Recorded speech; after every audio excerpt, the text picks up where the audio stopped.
Hi dears, എല്ലാവർക്കും സുഖമാണല്ലോ. ഇന്നത്തെ എൻ്റെ റെസിപ്പി ഒരു സിമ്പിളായിട്ടുള്ളൊരു ഓണിയൻ പക്കോടയുടേതാണ്. വീഡിയോ ഇഷ്ടപ്പെട്ട് കഴിഞ്ഞാൽ ഒന്ന് ലൈക്ക് ചെയ്യണേ. പിന്നെ ആദ്യമായിട്ട് കാണുന്ന കൂട്ടുകാരൊന്ന് സബ്സ്ക്രൈബ് ചെയ്താൽ ബെല്ലൈക്കൺ അമർത്തി ഓൾ എന്ന ഓപ്ഷൻ കൂടി ഒന്ന് കൊടുക്കണേ. അപ്പോൾ അതിനായിട്ട് ഞാൻ ഇവിടെ 2 സവാള എടുത്തിട്ടുണ്ട്. കുറച്ച് അരിപ്പൊടി, പിന്നെ അതേമാതിരി കടലപ്പൊടിയാണ് എടുത്തിരിക്കുന്നത്. ഇത് മുഴുവൻ നമ്മൾക്ക് എടുക്കേണ്ട ആവശ്യമില്ല. ഇനി നമ്മൾക്ക് അതിലേക്ക് വേണ്ടത് ഒരു 5 പച്ചമുളക് വേണം, പിന്നെ ഒരു കഷ്ണം ഇഞ്ചി പൊടിയായി അരിഞ്ഞത് വേണം. അപ്പോൾ ഒരു ബൗളെടുത്തു, അതിലേക്ക് ഞാൻ ഒരു 2.25 സ്പൂണ് കടലപ്പൊടി ചേർത്തു. അത്ര തന്നെ അരിപ്പൊടി ചേർക്കുക, അതായത് ഒപ്പത്തിനൊപ്പം നമ്മൾ ചേർക്കണം. ഇനി അതിലേക്ക് 1/2 സ്പൂണ് മുളക് പൊടിയും 1/4 സ്പൂൺ മഞ്ഞൾപ്പൊടിയും ആവശ്യത്തിന് ഉപ്പും കുറച്ച് കായത്തിൻ്റെ പൊടി ചേർക്കണം. പിന്നെ ചതച്ച പെരിഞ്ജീരകം ഇത് നിർബന്ധമായിട്ട് ചേർക്കുക. പിന്നെ കട്ട് ചെയ്ത് വെച്ചിരിക്കുന്ന പച്ചമുളക് പകുതി ചേർത്തു, ഇഞ്ചി കഷ്ണങ്ങൾ ചേർത്തു, കറിവേപ്പില കട്ട് ചെയ്ത് ചേർത്തു, അല്പം മല്ലിയില കട്ട് ചെയ്തും കൂടി ചേർത്തിട്ടുണ്ട്. ഇപ്പോൾ ഞാൻ 2 സവാള കട്ട് ചെയ്ത് ഇത്രയുണ്ട്. അതിൻ്റെ ഒരു പകുതിയിലധികം ഇപ്പോൾ ഇതിലേക്ക് ഇതേപോലെ ഇട്ടിട്ട് കൈ കൊണ്ട് ഒന്ന് മിക്സ് ചെയ്തെടുക്കുന്നുണ്ട്. അപ്പോൾ നമ്മൾ മുഴുവനായിട്ട് ഇത് മസാല കൂട്ടി വയ്ക്കുന്നില്ല. എന്നിട്ട് അതിലേക്ക് അല്പം ഇതേപോലെ വെള്ളം ഒഴിച്ചിട്ട് നമ്മളൊന്ന് മിക്സ് ചെയ്തെടുക്കണം. അപ്പോൾ ഒരുപാട് അമർത്തി ഇത് കുഴയ്ക്കേണ്ട ആവശ്യമില്ല. അപ്പോൾ നമ്മൾ ബജ്ജിയൊക്കെ കഴിക്കുന്ന ആ ഒരു ടേസ്റ്റ് ആയിരിക്കും ഇതിനുണ്ടാവുക. ഉള്ളി നല്ല സോഫ്റ്റ് ആയിരിക്കും, ആ ഉള്ളി കഴിക്കാൻ നല്ലൊരു രുചിയായിരിക്കും. അപ്പോൾ ഇതേ പരുവത്തിൽ നമ്മളൊന്ന് മിക്സ് ചെയ്ത് വയ്ക്കുക. പോരാത്ത ഉപ്പ് ഞാനിതിപ്പോൾ ഒന്ന് അല്പം ചേർത്ത് കൊടുത്തിട്ടുണ്ട്.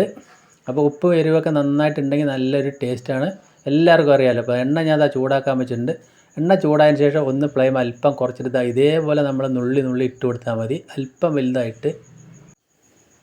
അപ്പോൾ ഞാൻ ആ മിക്സിൻ്റെ പകുതിയോളം അതിലേക്ക് ഇട്ട് കൊടുത്തു. ഇനി അതിൻ്റെ അടിഭാഗം ഒന്ന് മൊരിഞ്ഞ് വരുന്ന സമയത്ത് നമ്മളതൊന്ന് തിരിച്ചിട്ട് കൊടുക്കാം.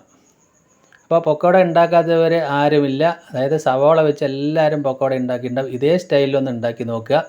അപ്പോൾ നമ്മൾ ഓംപ്ലേറ്റിൽ കഴിക്കുമ്പോൾ അതിലേക്കുള്ള ഉള്ളി എങ്ങനെ ഉണ്ടാവും അതേ ടേസ്റ്റ് ആയിരിക്കും ഇതിന്. ചട്നിയുടെ കൂടെ കൂട്ടി കഴിക്കാൻ നല്ലൊരു രുചിയാണ്.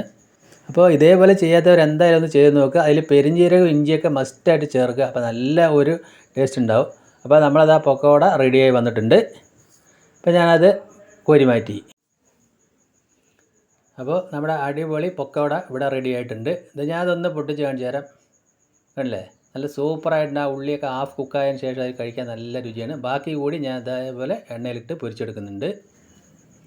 അപ്പോൾ നമ്മൾക്ക് ഇതേപോലത്തെ പക്കോട കൂടുതലും നമുക്ക് കാണാൻ കഴിയുക തമിഴ്നാട്ടിലൊക്കെയാണ്. അപ്പോൾ എന്തായാലും നിങ്ങൾക്കിത് ഇതുപോലെ ഒന്ന് ട്രൈ ചെയ്ത് നോക്കുക, എല്ലാവർക്കും ഇത് ഇഷ്ടപ്പെടും. അപ്പോൾ ഈവനിങ് സ്നാക്കായിട്ടൊക്കെ കഴിക്കാൻ നല്ലൊരു രുചിയായിരിക്കും. ഇപ്പോൾ രണ്ടാമത്തെ നമ്മളിത് ഇവിടെ സെറ്റായിട്ടുണ്ട്. അപ്പോൾ ഇനി നമ്മൾക്ക് ബാക്കി ഉണ്ടാക്കാനുള്ള ബാറ്റർ കൂടി തയ്യാറാക്കാം. അപ്പോൾ ഇതേപോലെ തന്നെ നമ്മൾ ചെയ്യുക. ഒന്നായിട്ട് ബാറ്റർ ഉണ്ടാക്കി വെച്ച് കഴിഞ്ഞാൽ സവോള ഒന്ന് മെൽട്ടായിട്ട് അവസാനമാകുമ്പോൾ നമുക്കത് ലൂസായി പോകും. അപ്പോൾ അതുകൊണ്ടാണ് നമ്മൾ ഇതേപോലെ ചെയ്തെടുക്കുന്നത്. ഇപ്പോൾ രണ്ടാമതും കൂടി ഇതേപോലെ ബാറ്റർ ഉണ്ടാക്കിയിട്ട് നമുക്കത് പൊരിച്ചെടുക്കാം. അപ്പോൾ എൻ്റെ വീഡിയോ ഇഷ്ടപ്പെട്ടെങ്കിൽ ഒന്നുകൂടി പറയുന്നു, ലൈക്ക് ചെയ്യണേ. പിന്നെ ഫ്രണ്ട്സിനും ഫാമിലിക്കൊക്കെ ഒന്ന് ഷെയർ ചെയ്ത് എന്നെ ഒന്ന് സപ്പോർട്ട് ചെയ്യുക.